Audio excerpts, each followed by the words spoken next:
After unboxing your multipath, the next step is to secure and register the ownership of your bike. After downloading the cyclee app on the Apple Store or Play Store, follow the instructions to create your Ultima account and pair your bike. First, create your account. Then pair your bike on the app by turning on the bike and your smartphone's Bluetooth. To activate the bike's pairing mode, press on the light and minus buttons on the bike at the same time. Select your bike on the app. When the code appears, the 6-digit number of your pairing Bluetooth has to be entered on the cyclee app to connect to the bike. Please note that the last digit is bigger than the others.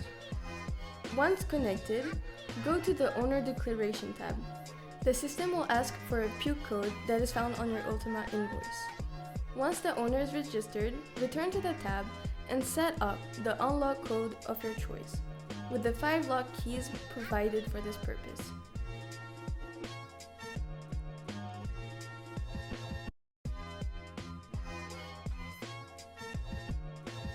The bike is locked after a long press on the start button. The multipath is now on regular cycling mode. The gearbox is on neutral. You can unlock it with the unique code of your choice that you registered in the previous step. The next step will be to access the multipath's motor and gearbox features. See you later!